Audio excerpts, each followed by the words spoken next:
Tov, on y va. Donc on continue Akdama de la Triya. On a commencé le deuxième chapitre qui s'appelle Adrachat Atfila Vechalakia, premier paragraphe. Dans la page 2, ligne 11. L'ifna tefila, c'est l'argish et tzorech shel atfila, v'etaronek shel atfila. Ce qu'on avait développé la semaine dernière, c'est qu'avant la prière, il faut ressentir le besoin de la prière et le délice de la prière. Il ne faut pas que la prière soit perçue comme une corvée en plus de tous les autres corvées qu'on a dans la journée. Donc pour ressentir ça comme un besoin, encore faut-il appartenir à ces sphères. Ça veut dire que c'est les sujets qui sont traités dans la tefila me concernent. J'en suis ému, je les attends, etc. Et pour arriver à cela, évidemment, il faut étudier ces sujets, les réétudier, s'identifier avec eux, et en être même électrifié d'idéalisme. Et alors, on attend avec impatience, quand est-ce qu'on peut traiter de ces sujets, déverser notre âme devant Dieu, et aspirer à ce que ces idéaux se concrétisent. Donc ça, c'est ce qu'on a expliqué la semaine dernière. Mais non. En atefila chafetza leshanot shum davar ba'elohut. On avait déjà parlé de ça. Dans la prière, nous n'avons aucune intention de changer la volonté de Dieu. Shim et Koranitri, car elle est source de toute éternité, de tout infini, et l'infini ne peut pas changer. Alors pourquoi on prie? Si de toute manière on ne risque pas de changer la volonté de Dieu, donc a priori c'est perte de temps. Changer comment elle effectue sa volonté, comment elle s'applique. Qu'est-ce que ça veut dire? Admettons que sa volonté, c'est toujours qu'on soit, c'est le bien pour nous, ok? Et peut-être qu'aujourd'hui, que son volonté, ça soit qu'on soit malade, et son mode d'action de sa volonté, il peut être qu'on soit guéri de nous. Parlons peu et concis. Quand je dis Dieu apporte la guérison à mon fils, clair? Si mon fils était malade jusqu'à présent, ça veut dire que Dieu voulait que mon fils soit malade. Et donc, a priori, quand je lui dis fais en sorte que mon fils guérisse, j'ai une intention qui change de volonté, de vouloir qu'il soit malade à ne plus vouloir qu'il soit malade. D'accord? Et bien, on dit non. C'est un blasphème de penser de la sorte. Car Dieu est infini, il est inchangeable, immuable. Donc on avait expliqué déjà au début de notre étude qu'en fait on ne change pas la volonté de Dieu, on se change à nous. Dieu constamment envoie, shalom aleichem, un flux de guérison dans ce monde, donc il est intéressé à ce que tout soit en bonne santé, mais ça passe par moi. Donc si je m'ouvre à ce flux, le flux apparaît dans ce monde. Qu'est-ce que ça veut dire m'ouvrir à ce flux? Ça veut dire que moi, je veux que la guérison apparaisse dans ce monde. Et alors, la guérison divine peut me traverser et apparaître dans ce monde. Et vous me direz, mais qui ne veut pas qu'il y ait la guérison dans ce monde? Évidemment que nous voulons tous. Reste à savoir combien qu'on veut. Shalom aleichem. Reste à savoir combien qu'on veut. Dieu envoie un flux de, je sais pas, 1 million de tonnes par seconde, et moi je veux une goutte par jour. Donc c'est le goulon de la bouteille, et c'est moi en fait qui fixe l'intensité de ce flux. Donc lorsque je prie, j'ouvre davantage ce tuyau. C'est clair? Ce qu'il est en train d'expliquer, regardez. La tefila ne désire rien changer dans la divinité. Car elle est source de toute éternité. Donc elle ne risque pas de changer. Et la litalot. La tefila ne fait que t'élever à toi la volonté de Dieu. Jusqu'à présent, tu avais des volontés basses et banales. Maintenant, tu t'élèves à des volontés hautes et nobles. Si jusqu'à présent, ce qui t'intéresse, c'est bien manger, bien dormir et bien t'amuser, maintenant, ça t'intéresse la reconstruction de Jérusalem, le retour des exilés en Terre Sainte, l'établissement de la justice dans la société d'Israël selon la volonté divine, c'est-à-dire selon la Torah, etc. Tout ce qui est mentionné dans les 18 bénédictions. Et la litalot, donc, subir moi-même une métamorphose, un changement. Et du fait même que moi je change, je m'élève, et que je suis relié au monde entier, j'élève avec moi le monde entier. car chacun de nous est un centre d'influence sur son environnement. Si toi tu es sympa, tu es sympa, généreux et sympa et gentil, eh ben ça a une influence sur ton environnement. Donc si toi, ce qui t'intéresse dans la vie, c'est de manger des steaks chips, c'est ça tout ton monde, eh ben ton environnement sera aussi influencé de ton comportement, de tes aspirations. Maintenant, si toi, de manière sincère et brûlante et foudroyante, ce qui t'intéresse dans la vie, c'est la reconstruction de Jérusalem, tu ne parles que de ça, tu ne rêves que de ça, tu es ému que de ça, et tes enfants, ils te regardent. Ça veut dire, quand on parle de Jérusalem, tes yeux brillent. Quand il arrive un malheur au peuple d'Israël, tu es attristé. Il y a d'autres, je ne sais pas, quand on leur apporte un gâteau à la crème, ils sautent de joie. Toi, ça c'est top, bon, Mazal Tov, il y a un gâteau à la crème, c'est sympa, mais c'est pas ça qui va me faire sauter de joie. Mais si par contre, j'ai appris qu'on a délivré encore un quartier de Jérusalem qui était aux mains de nos ennemis et qui rentrait sous la souveraineté d'Israël, alors là, je saute de joie. Et bien tes enfants, quand ils voient ça, ils en sont imprégnés. Et eux aussi, après, s'habituent à s'amouracher des véritables idéaux de la vie. Donc lorsque tu t'élèves, automatiquement, tu élèves ton environnement. À force de prier, de parler à Tfila, tu t'imprègnes de la volonté d'Hachem. Tu t'imprègnes de ces idéaux, de manière générale, mais des 18 bénédictions qui sont les 18 idéaux que Dieu veut qu'ils se concrétisent pendant cette ère historique. Ken? Des fois, il y a des enfants qui font l'inverse de leurs parents. D'accord. Ça arrive souvent. Mais... Ça arrive souvent, mais peu importe, ils sont quand même imprégnés. Ils ont compris les valeurs. Je t'explique. Les valeurs, c'est pas en faisant des beaux discours. Voilà, il faut faire un Dvar Torah à table pour s'acquitter du Dvar Torah pour faire plaisir au bon Dieu. Mais en fait, je n'en ai que faire. Alors, je vais parler de l'importance du Shabbat, de l'importance de la miséricorde, de l'importance de la charité, etc. Ça, ce ne sont que des mots. Et je vais parler du fait que la matérialité n'est pas tellement importante, l'essentiel c'est la spiritualité, etc. Et 2 secondes après, mon petit môme de 3 ans se ramène avec les mains remplies de chocolat et me les étale sur mon pantalon et je hurle comme un fou. Tous les enfants ont compris exactement quelles sont les véritables valeurs qui sont dans ton crâne et quels sont les mensonges que tu dis dans tes discours.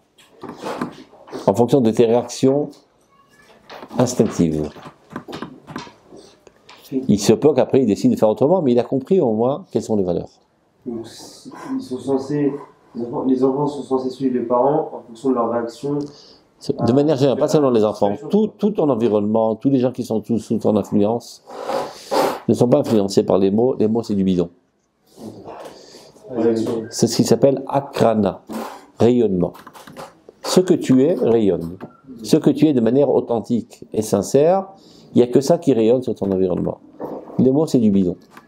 Les gens ne sont pas dupes. Et les enfants encore moins. Ils t'épient, ils te regardent. Ils t'analysent. Ils voient tes regards, tes grimaces, etc. Ils comprennent exactement qui tu es. Donc même si tu te mets du maquillage et tu fais le beau, ça n'a aucun impact sur personne. Ce que tu es véritablement, c'est ça ce qui influence. Ce qui veut dire que si tu n'es pas satisfait de ton environnement, tu dis, ils sont pas assez religieux, ils sont pas assez bons, ils sont pas assez idéalistes, etc. Ça m'exaspère. Qu'est-ce qu'il te reste à faire? Changer de groupe. Non. Élève-toi. Si eux, ils sont à 100, c'est parce que toi, tu n'es qu'à 10 000. T'as compris? Si tu veux qu'ils s'élèvent à 1000, élève-toi à 100 000. Sans regarder, sans dire un mot, sans réprimander, sans faire de discours. C'est-à-dire que si, par exemple, on a un groupe de 3 meilleurs potes, mon meilleur ami est très religieux, moi je suis très religieux, c'est-à-dire que mon 3e meilleur ami qui n'est pas religieux de base, il va devenir très religieux. Il a plus de chances de s'améliorer dans votre société que dans une société de nuls, et de salauds et de cruels. Et pareil, tes enfants, ta femme, tes amis, tes employés, tes voisins, tous les gens avec qui tu es en contact constant, qui sont sous ton influence de manière consciente ou inconsciente. Plus tu t'élèves, plus ils s'élèveront. Donc ça ne sert à rien de leur faire des remarques, de les réprimander, etc. C'est de la perte de temps. Ou bien de faire le beau quand ils te regardent, ça c'est encore pire. Ils repèrent tout de suite l'hypocrisie. soit authentique. Et en t'élevant, ça élève ton environnement. Toujours. On s'élève comment avec la Torah? Ok. Jusqu'à présent, tu étais intéressé par des choses idiotes, maintenant tu es intéressé par des choses nobles. S'élever dans tous les sens, c'est-à-dire améliorer notre personne en général. Jusqu'à présent, tu étais un radin, maintenant tu deviens généreux. Ok, donc c'est de travailler aussi dans le milieu. Les midotes, les aspirations, les idéaux, les comportements, les connaissances, dans tous les domaines de ta vie. Plus tu t'élèves, tu élèves ton environnement. Et à vrai dire, pourquoi je m'élève? Parce que ce qui m'intéresse, c'est d'élever le clan d'Israël. Mais je ne peux pas élever tout le clan d'Israël. Comme quand je veux soulever une valise, je ne l'attrape pas par en bas, j'attrape la poignée et je l'élève. En élevant la poignée, ça élève toute la valise. Ma poignée, pour saisir le clan d'Israël, c'est ma personnalité. Quand je m'élève, je suis la poignée qui attrape le clan d'Israël et j'élève avec moi tout le clan d'Israël. Ce qui m'intéresse, ce n'est pas mon élévation personnelle. Ce qui m'intéresse, c'est l'élévation du clan d'Israël. Mais pour ce faire, je dois m'élever moi-même. Mais qui nous dit que les autres ils vont suivre? Automatiquement. Il y en a qui suivent à 10 km derrière, d'autres à 100 km derrière, d'autres à 1 mètre derrière.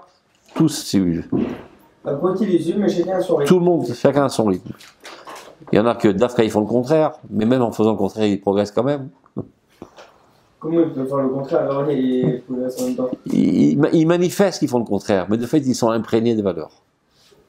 Pour l'instant, ils manifestent pour dire j'ai ma personnalité, je ne suis pas un nul, je m'exprime, mais sans se rendre compte, ils en sont imprégnés, et à un certain moment, ça va flotter dans leur conscience, dans leur comportement.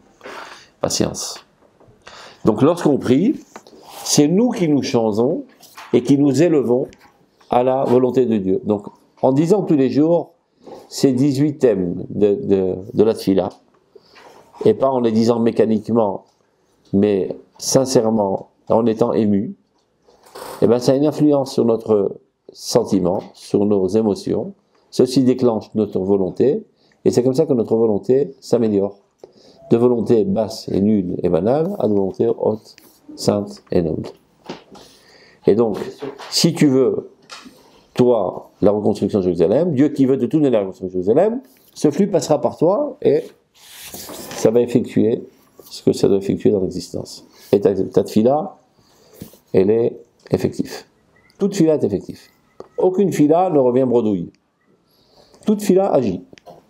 Ken. J'ai une question. J'ai un copain. Moi, j'essaie de m'améliorer un maximum. Et on va dire qu'il a deux meilleurs amis, ce copain-là. Il y a moi qui vais m'améliorer un maximum. Et de l'autre côté, l'autre qui fait tout le contraire. Donc il subit deux facteurs. Un facteur positif et un négatif. Comment tu fais pour que ça soit plus facile vers moi? Eh ben, si toi tu es 100 000 et l'autre il est moins 50 000, c'est toi qui gagneras. C'est pas difficile. Équation mathématique simple. L'autre il est à moi très loin. Hein? Si l'autre il est vraiment à moi très très loin. Eh ben toi deviens plus très très très haut. C'est tout, c'est pas dur. C'est toujours plus simple de suivre ce qui est. Enfin, c'est toujours plus simple d'être bas que d'être haut. La force de la pesanteur, elle est très forte. Le corps te tire vers le bas. Ouais, mais si lui, il a une attirance de moins 50 000, et toi, tu as une attirance vers le haut de plus 1 million, qui gagnera? Donc, il faut le faire. Plus tu es amoureux du peuple d'Israël, plus tu t'élèves. Ça leur fait peur des fois. La facilité, elle est plus vers le bas. Toujours. Mais l'âme, elle est attirée vers le haut. Et rien ne la satisfait. Le bonheur ne sera jamais atteint par une excitation sensuelle. Jamais. Que ce soit le goût, le droit, etc. Ça ne fait qu'exciter, mais ça ne procure pas du bonheur. Le bonheur, c'est seulement une satisfaction de l'âme. Et la satisfaction essentielle de l'âme, c'est la émouna lave. La foi en Dieu et l'amour. L'amour de tous. Vouloir procurer du bien à tous. Plus tu procures du bien à tous, plus tu seras heureux.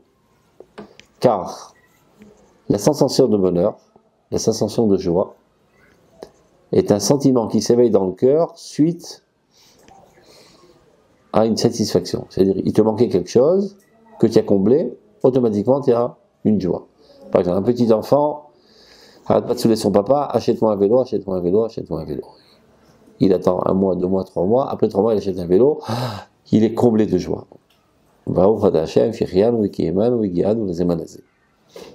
Ce sentiment vient toujours quand tu viens compléter un manque, quand tu viens exprimer un besoin. Mais non, le besoin intense de ton âme est automatiquement le besoin intense de Dieu. Le besoin, si on peut s'exprimer ainsi. La volonté de Dieu. À propos de Dieu, il est dit Tov Adonai lakol v'lachamav al kol ma'asav. Dieu est bon pour tous, et sa miséricorde est envers toutes ses créatures. Ton âme n'est autre que la continuité du divin en toi. C'est ça ton âme. Donc qu'est-ce qu'elle veut ton âme? Tov lakol v'lachamav al kol ma'asav. Donc chaque fois que tu as cette activité d'être Tov lakol, d'abord le vouloir, et en être enthousiasmé, après le concrétiser. Chaque fois que tu fais du bien à tous, et que tu as de la miséricorde envers les créatures de Dieu, ton âme, elle est aux anges. Elle jubile de joie. Lorsque ton âme jubile de joie, elle envoie un écho de cris de joie qui se fait écouter par ton rouar, et qui se fait écouter par ton nefesh, et qui se fait écouter par ta conscience, et de fait tu es content. Mais si tu manges un steak, il se peut que ton palais est irrité et excité, mais ça ne dit rien à ton nefesh, il dit encore à ton rouar, il dit encore à ton neshama. C'est deux plaisirs, mais c'est juste qu'il y en a un qui n'est pas durable et un qui est durable. Qu'est-ce qui n'est pas durable? C'est pas durable, par exemple, quand vous avez donné l'exemple du petit qui voulait un vélo, après il lui a acheté au bout de 3 mois, bah, sur le coup il va être content comme nous, par exemple. Parce que c'est seulement matériel. Ouais, justement, le premier monde. Toute consommation matérielle est éphémère, elle disparaît. Chaza, ils appellent ça Kebet Abalia, le temps que ça passe dans la gorge. Après ça a disparu. Tu dis on va faire un super golton, d'accord? Alors tu te prépares, tu vas acheter des steaks et tu les mets sur le feu et tu les cuis, etc. Et on s'éclate tous autour. Combien de temps tu vas avoir plaisir? 1 seconde. Le temps de le véritable plaisir, pas le rêve que tu vas prendre plaisir parce que tu sens la fumée sur le feu. Quand tu mets ça dans la bouche, combien de temps il dure ce souvenir? Si c'est un bon souvenir, ça dure longtemps. Il y a combien de temps tu as mangé un steak? C'est un bon steak, mais je m'en souviens encore. Tu t'en souviens? Et maintenant tu es en plaisir? Maintenant tu es en plaisir? Ah ouais, j'ai kiffé. Maintenant tu es en plaisir? Ah ben non, je prends plaisir, j'ai trop de plaisir que j'ai fait. Ça a disparu. Ça a disparu. Ça a disparu. Ça n'existe plus dans ta personnalité. Ça a disparu. Par contre, quand tu as fait du bien, ce bien est un acquis éternel qui te comble constamment pour l'éternité. Et c'est du réel. On n'a rien contre les steaks. Nous ne sommes pas des... On ne préconise pas l'abstinence. Mais en tant que bon juif, on sait où investir. C'est-à-dire que tu n'investis pas $1 milliard pour gagner 1 centime, sinon tu es une nouille. Tu préfères investir 1 centime pour gagner 1 milliard. Ça, c'est plus normal pour un juif. D'accord? Donc, tu prépares un repas. Ben, va au chouk, achète les légumes, tu les épluches, etc. Et tu cuis, etc. Ça prend des heures. Et tu le manges. 20 secondes, ça a disparu. Et quelle nouille alors? Tu fais un acte de charité. C'est pas un petit enfant qui était triste. Et tu l'as réconforté, tu l'as rendu joyeux. Et tu l'as aidé à progresser. Tu lui as donné confiance en soi-même. Et grâce à toi, il a grandi. Il a réussi dans la vie. Ben, cette réussite, elle est éternelle. Et elle est en toi pour l'éternité. Et ça t'a coûté parfois 0 centime. Un grand sourire et un mot d'encouragement. 0 centime, 3 secondes. Et le dividende pour l'éternité. Dit Shlomo HaMelech. L'âme ne sera jamais satisfaite de tous les plaisirs corporels. On n'a rien contre les plaisirs corporels. Mais il ne faut pas en être asservi et croire que ceci pourrait nous donner un tant soit peu de bonheur. Ça n'a aucun rapport avec le bonheur. Comment on fait pour différencier Comment on fait pour différencier alors pour différencier le plaisir comme ça et comme ça? Tout ce qui est éternel. Ou que la Torah, quoi. Enfin, non, que les trucs pas que la Torah. Tout est Torah de toute façon. Oui, je sais pas, tu étais dans une unité d'élite et grâce à toi, tu as sauvé des juifs qui vont vivre pour l'éternité grâce à toi et toute leur descendance. Tu as amené un juif en Eretz Israël. Ben, ce juif, toute sa descendance sera en Eretz Israël. Et tous seront juifs. Alors que s'il est resté en France, tous ses enfants seront goy. Tu as sauvé un juif, tu as sauvé 1 milliard de juifs. Et c'est facile, hein. Tiens, WhatsApp, aujourd'hui, tu lui envoies des photos d'Eretz Israël, quand tu fais un tioul, c'est super, regarde comme c'est sympa ici. Tu l'as convaincu de monter en Eretz Israël. Ça t'a pris 3 secondes par jour. D'accord ? Si c'était si simple. Un événement, je sais pas, enthousiasmant. Il est à Paris, le ciel est gris, l'angoisse constante, et tu l'envoies ici le beau soleil, dans un super tioul au Golan. Mais qu'est-ce que je fous dans cette galère? Je monte. Une photo vaut 1000 mots, comme on dit. Mais si Il faut choisir les bonnes photos, c'est tout. Et tu l'as convaincu. Lui, il a fait son alia, ses enfants seront juifs, ses petits-enfants seront juifs, etc. pour l'éternité. Il reste là-bas, 80% de chance qu'il se marie avec une Goya. Et qu'il a coupé la chaîne de l'histoire d'Israël, et toute sa descendance est morte. Alors que tu as mangé un steak, ça va aux toilettes, et c'est fini. Tu as monté un juif, tu as investi pour l'éternité.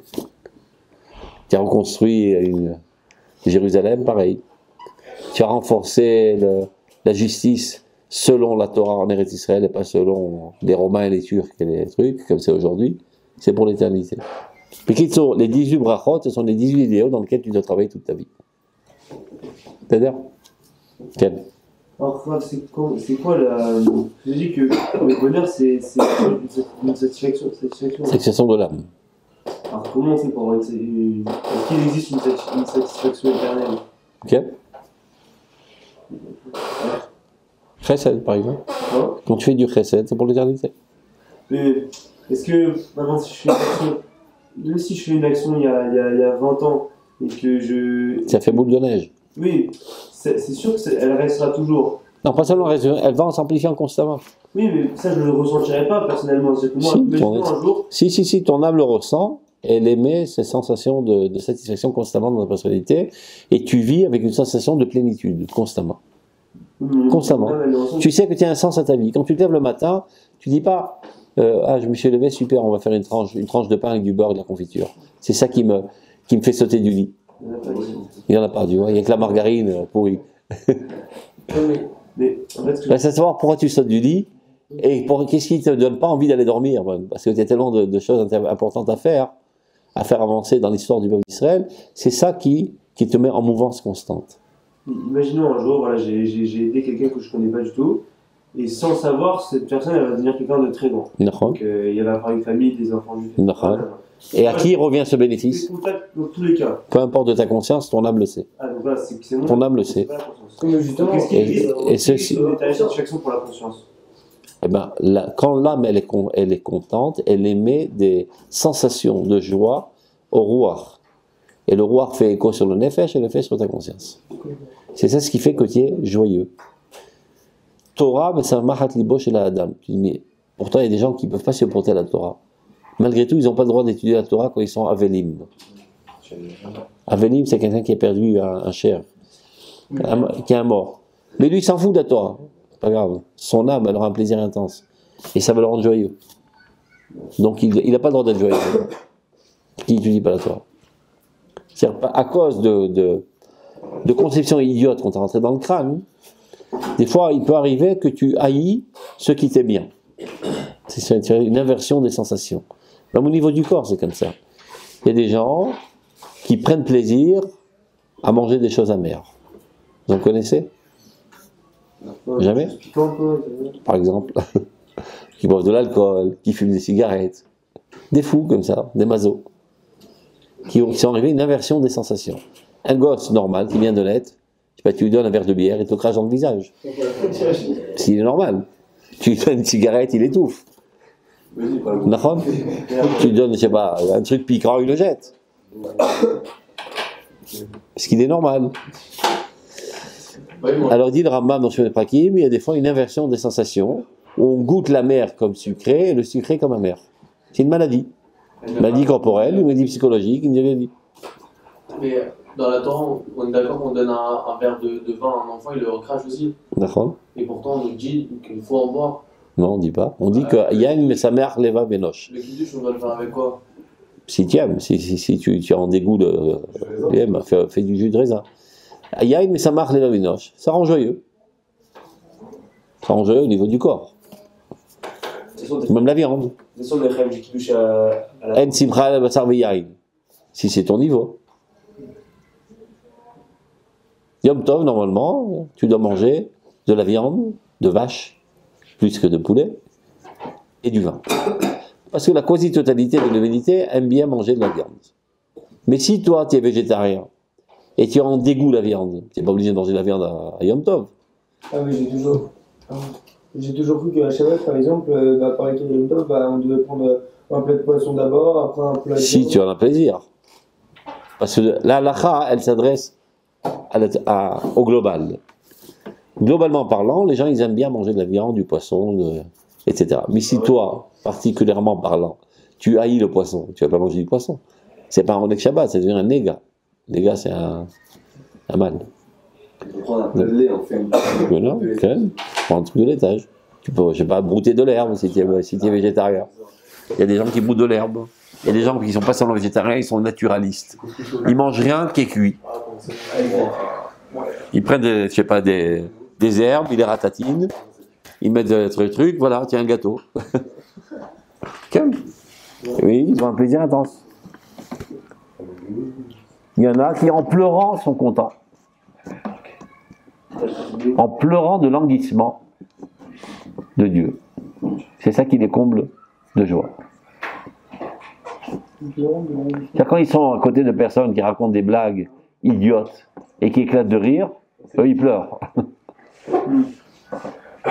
Mais quand ils sont en languissement de Dieu, de Jérusalem, etc., ils sanglotent. Et là ils sont heureux. Ça les comble. Eh ben eux, ils ont le droit de pleurer Shabbat. D'accord. C'est subjectif. Tu comprends? Chaque bonheur est subjectif selon la personne. D'accord. D'accord. Plus tu es haut, moins les choses basses te parlent. Non seulement ne te parlent pas, te dégoûtent. Et là, on parle du bonheur du corps. Même pas seulement du corps, des bonheurs psychologiques. Les gens, je sais pas, ils sont en société, ils se racontent des blagues, des vannes, etc. Ils sont bien contents, ils s'éclatent de rire. Et c'est lui qui est à un niveau plus élevé de spiritualité. Quand il se trouve dans une telle société, il a envie de se suicider. D'être à côté de nous, il pareil. Qui s'éclate de rire de choses vaines et idiotes. Mamache, il pète tous les plombs. Mais il ne peut pas le dire, il ne peut pas le montrer, parce qu'il ne veut pas leur faire, il veut pas les blesser. Des fois, ça peut être sa famille, donc il se la ferme. Mais il souffre énormément d'être dans une société aussi idiote. Alors qu'ils éclatent de rire, ils sont très heureux. C'est leur niveau. Ouais. Tout est relatif. Il y a une haine, Tu lui parles de grands idéaux, là, il jubile. Là, il est vraiment heureux. Chacun son niveau. Calme.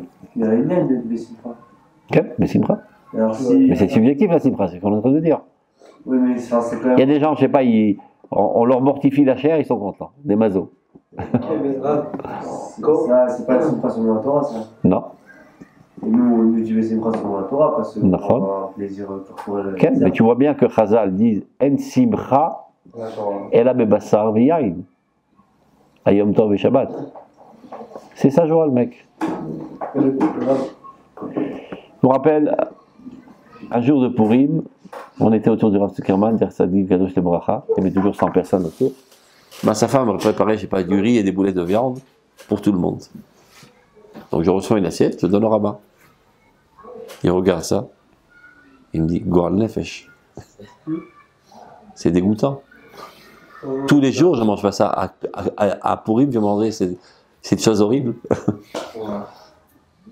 Pour lui, c'est dégoûtant. Parce c'est un idéaliste. Dans les hautes sphères de la sainteté, donc il était végétarien. Il ne peut pas concevoir que pour avoir un plaisir du palais, on va assassiner un être vivant.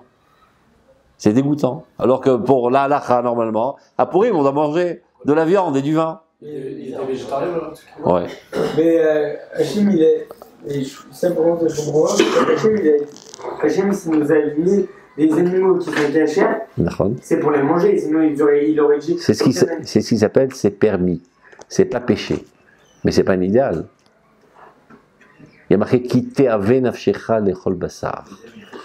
Quand tu auras une envie, avec une connotation un petit peu sale, de manger de la viande, C'est une envie charnelle, carnivore. Pas besoin de venir au Beth Amikdash à un corban, tu pourras le faire n'importe où tu habites en Israël.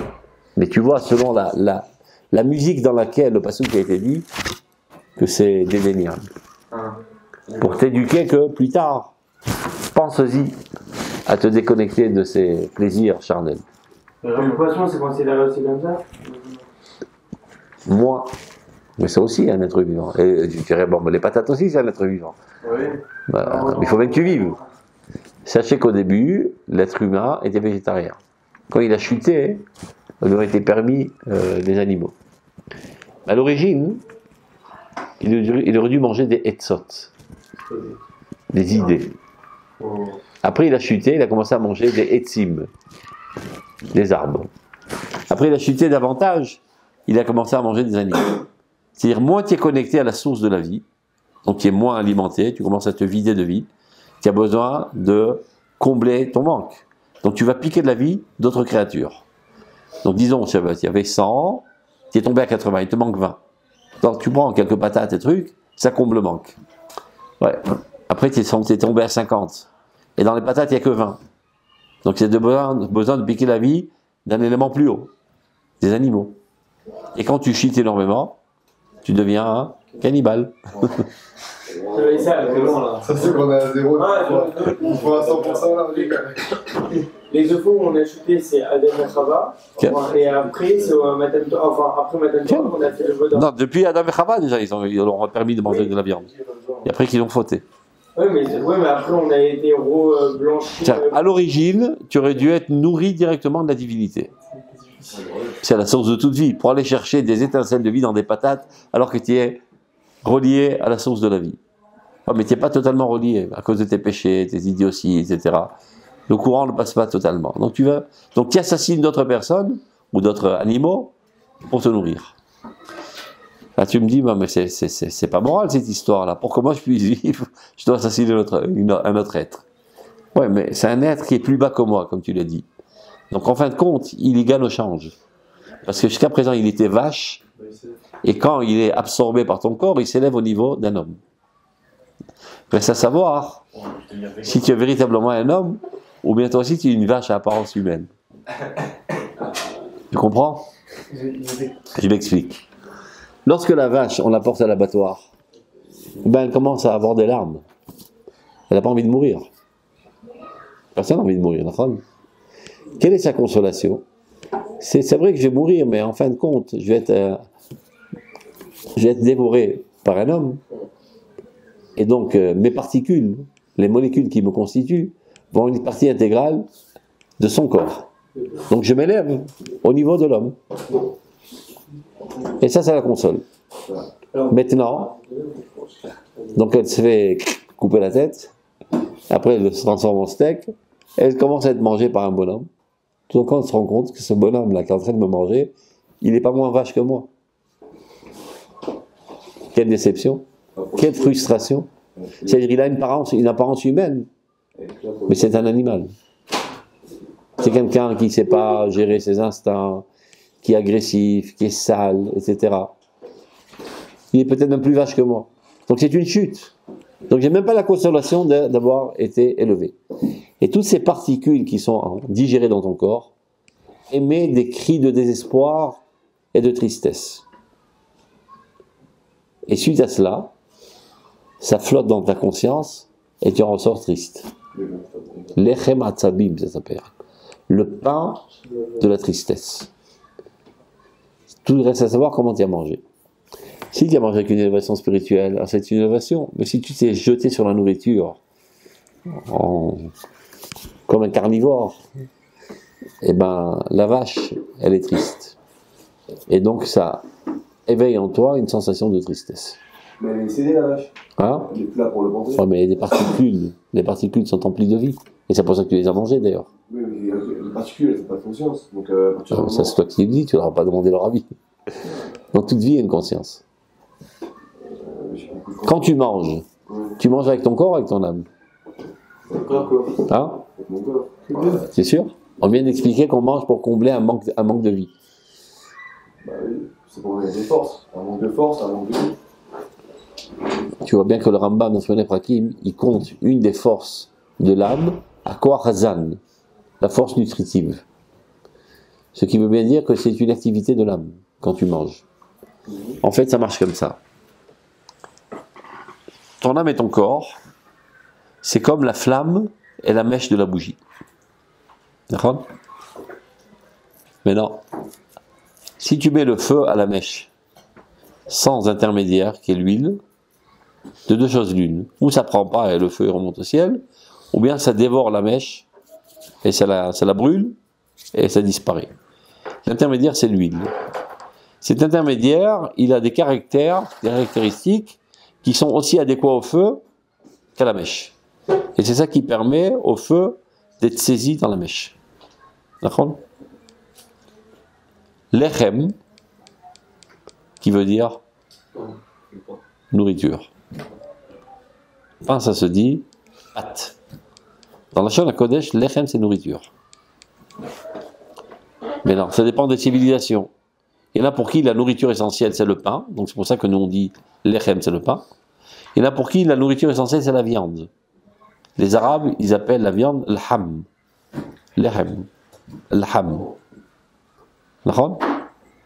C'est la nourriture par excellence. Lechem, c'est milachon le alchim. La racine étymologique du mot lechem, c'est le alchim, qui veut dire souder. Le rôle du pain, c'est de la nourriture, c'est de souder le corps à l'âme, de les mettre ensemble. Et si tu arrêtes de manger, ben ça se dessoude, et petit à petit, l'âme revient au ciel, et le corps est jeté dans un trou, et il y a une séparation.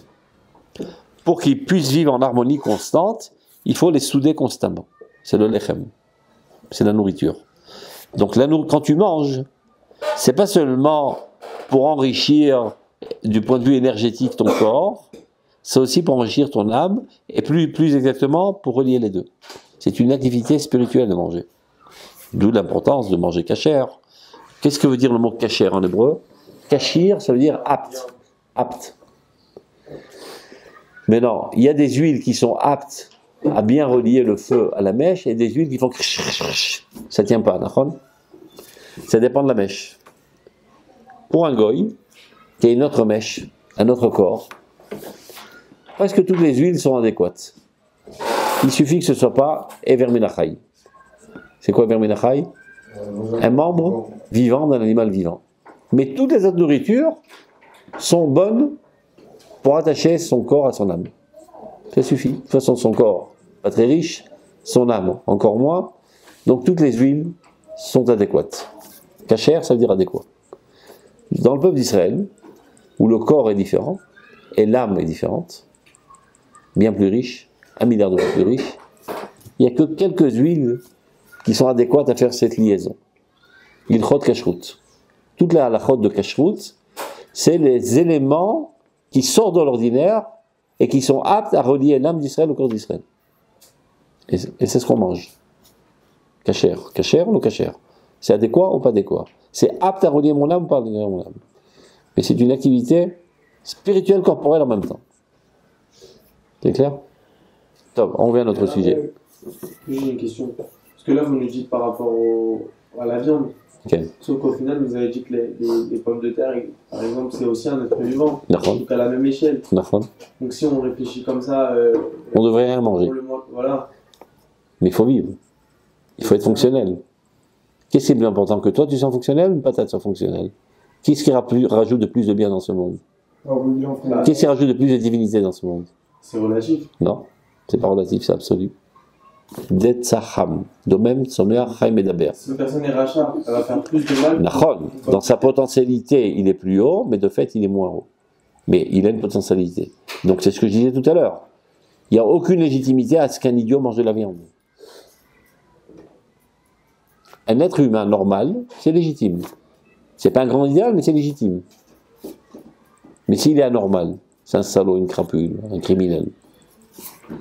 Pourquoi donc assassiner une vache pour entretenir quelqu'un qui est encore plus vache que la vache ? C'est comme si que pour vivre, tu vas égorger ton voisin, tu le manges. C'est pas légitime. D'accord ? Qui t'a dit que ton sang est plus rouge que le sien ? Mais normalement, shalom aleichem, l'homme est plus haut que l'animal. Domem, Somer, Chaim Medaber. L'inerte, le végétal, l'animal et le parlant, l'homme. 5e catégorie, Israël. Donc, parti comme on est parti, donc Israël pourrait manger un goy.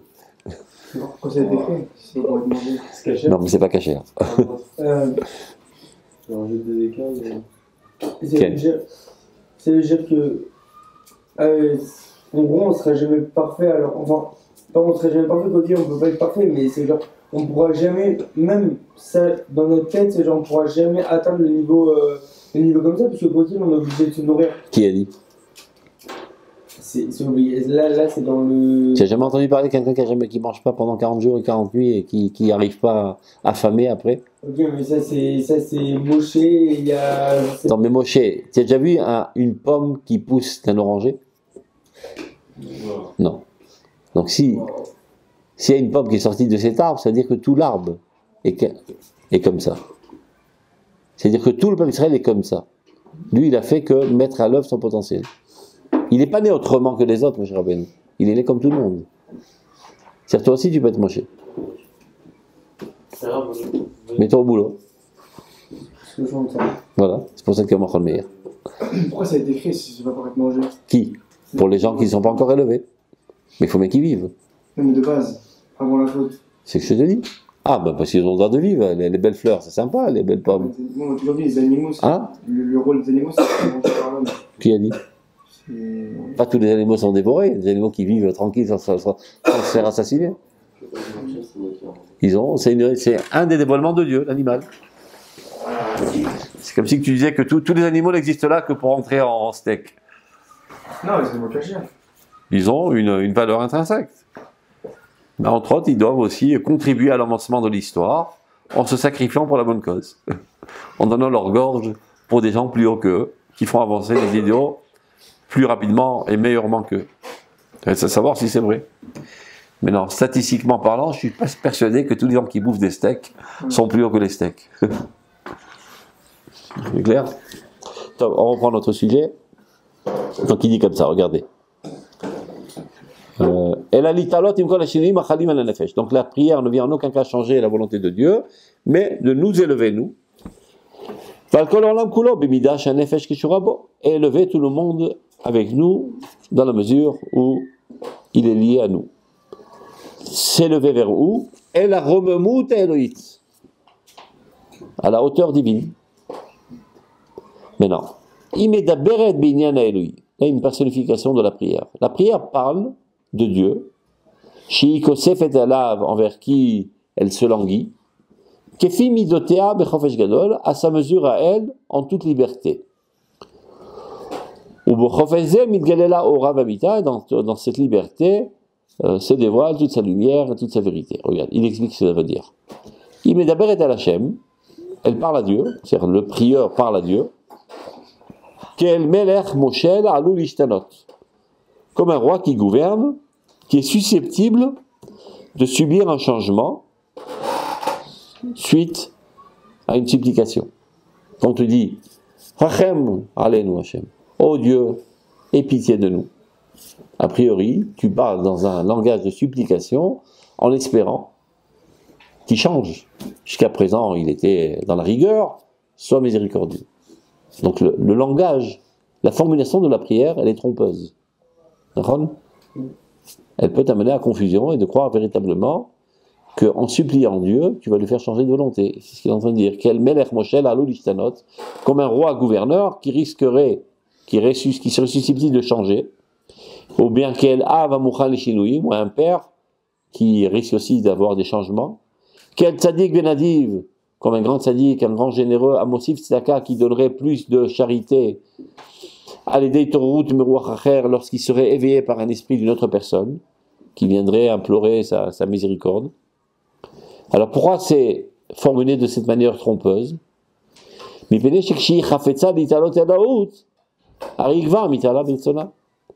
À partir du moment où tu décides, où tu désires t'élever à la divinité, ben de fait tu t'élèves. Quand tu parles à une nouille, à un idiot, d'accord? C'est ton niveau. Et quand tu parles à quelqu'un de grand, de noble, de saint, tu es dans une autre ambiance, d'accord? Tu te mets à carreau. Tu sais que tu vas rencontrer, je sais pas, le plus grand sadique de l'humanité. Ben, tu as une prédisposition, une préparation psychologique qui t'élève. Et quand tu le rencontres, tu t'élèves davantage. Donc le fait même que tu t'adresses à Dieu, putain, ça t'élève. Et en plus, les thèmes que tu soulèves, tu dis, bah Dieu, donne-moi de l'argent. Fais-moi un steak avec de la moutarde. Oh mon Dieu, reconstruis Jérusalem. Oh mon Dieu, réunis les exilés. Rétablis la justice selon la loi de la Torah. Et si on demande, je veux de l'argent, mais pour faire ça, et c'est quelque chose de bien, il me faut de l'argent pour légitime. Légitime. Mais reste à savoir si tu le dis sincèrement ou tu essaies d'arnaquer quand tu vas au trou et il n'est pas dupe. Non, mais si on le dit, c'est dire qu'on veut vraiment le faire, mais après, si on aurait... Mais des fois, non. Parce qu'il y a des idiots qui croient qu'on peut arnaquer Dieu. Comme il y a des gens qui font comme ça, qui sont hypocrites avec déjà d'autres personnes. Ils pensent que Dieu aussi, c'est pareil. Quand je vais dire comme ça va bien passer. Et Dieu sonde les cœurs et c'est exactement ce que tu penses. Donc si c'est vrai... Si c'est vrai, c'est une prière légitime. C'est une prière légitime. C'est-à-dire, je voudrais agir pour l'alliance des Juifs de France. Et ceci nécessite de faire une campagne. Et de mettre sur pied toute une organisation. Mais j'ai un trou dans la poche, j'ai un demi-centime. Je peux rien faire. Oh, fais-moi millionnaire. Pour que je puisse réaliser ta volonté. Donc cette prière est une prière noble. Mais tu dis, donne-moi de l'argent. Pourquoi? Parce que j'ai envie d'aller à Eilat, passer toute ma vie dans des hôtels. C'est pas une prière, c'est une idiotie. C'est clair? Ken?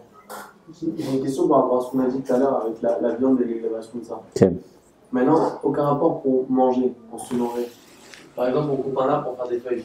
Pour faire des feuilles. Faire des feuilles.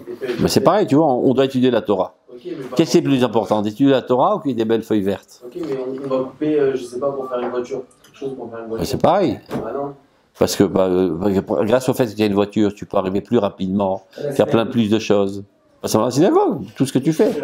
Toute ton activité qui développe le pays, qui développe la nation. Ça va 10 fois plus avec une voiture qu'en chevauchant un âne. Maintenant, si tu te sers de la voiture pour assassiner des gens, évidemment que c'était du baltachrit de couper des arbres. Tout, tu as raison.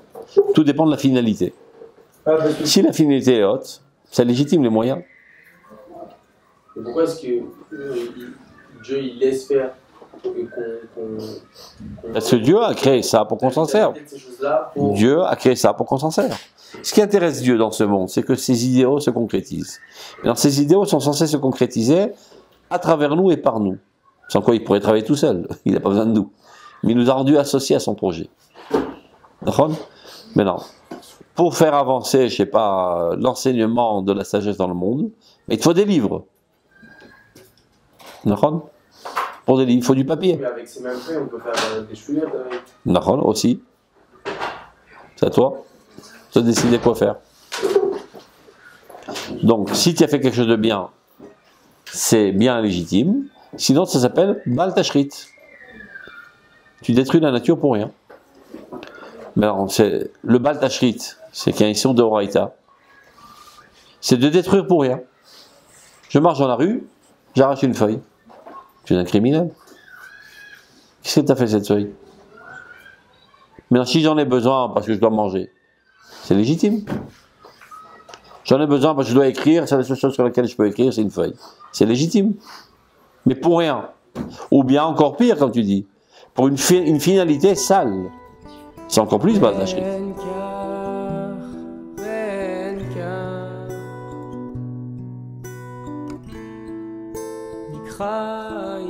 Bani